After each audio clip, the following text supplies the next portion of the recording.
Bonjour, aujourd'hui je vous présente Ta-Nehisi Coates, qui est un journaliste américain d'une quarantaine d'années, donc c'est son premier ouvrage. Et donc là, il va écrire une lettre à son fils d'une quinzaine d'années sur la condition et sur la position des hommes noirs dans la société américaine.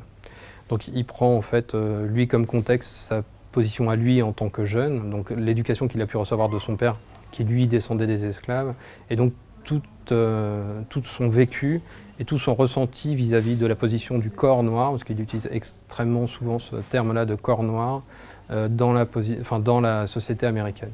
Et donc on voit en fait, c'est plus une explication sur le contexte de la naissance du racisme aux États-Unis que sur quelles sont les solutions qu'il faut y apporter. C'est juste voilà, un acte de fait sur la position du noir dans la société américaine.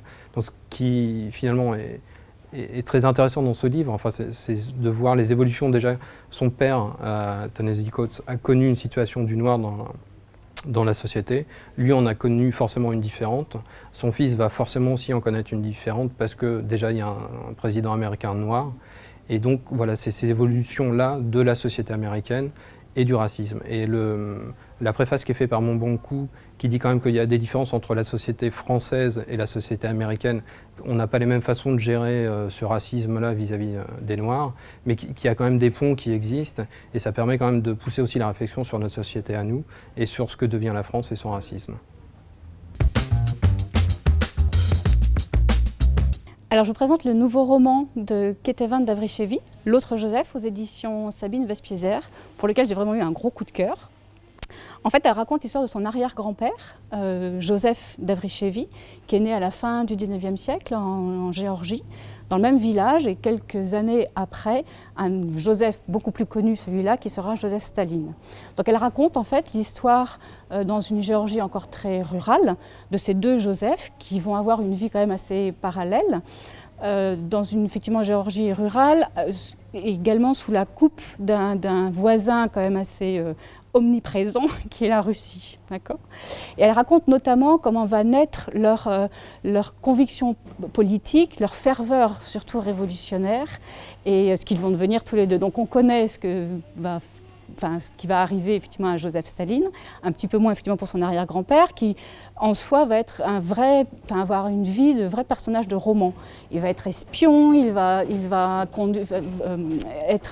faire partie des premiers pilotes de la Première Guerre mondiale. Voilà, donc c'est un livre absolument passionnant qui entremêle la petite et la grande histoire, assez sobre comme écriture, assez efficace, je dirais, parce que c'est effectivement assez court. Passionnant aussi sur l'héritage familial, parce qu'en fait elle mène à la fois une enquête sur cet arrière-grand-père qui est un personnage en fait plutôt trouble dans sa famille. On ne savait pas très bien, il y a beaucoup de choses qu'on ne connaissait pas de lui, même si lui-même avait écrit un livre sur son enfance qu'il avait côtoyé avec Staline.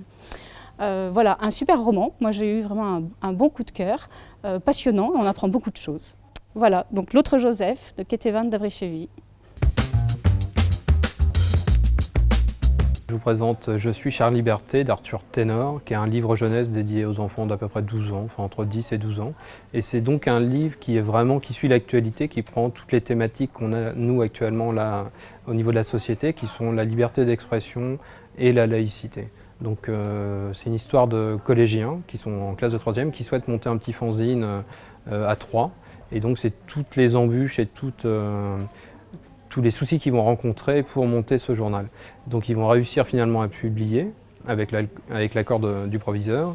Et après par contre ça va être toutes les réactions en chaîne qu'ils vont avoir finalement en phase 2 par rapport à ce que ce soit les personnes de leur classe ou finalement le corps enseignant. Enfin, tout ce que finalement, toutes les thématiques de société qui ont lieu actuellement. L'intérêt de ce livre, c'est qu'on y voit vraiment toutes les thématiques. Donc il y a cette histoire de où mettre le curseur sur la liberté individuelle, jusqu'à où on peut donner des informations et jusqu'à où on peut être finalement impartial vis-à-vis de l'information.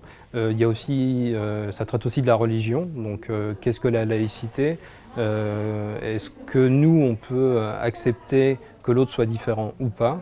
Et donc, c'est vraiment toutes ces thématiques qui sont abordées d'un point de vue finalement de collégien, mais qui peuvent aussi, ça convient à tout le monde finalement ce livre. Que ce soit les enfants qui vont avoir une première lecture comme ça, mais les parents aussi qui vont découvrir pas mal de choses à travers ce livre. Donc le nouveau roman d'Anne Bérec, de Sa Majesté Maman, c'est un livre hommage à sa maman.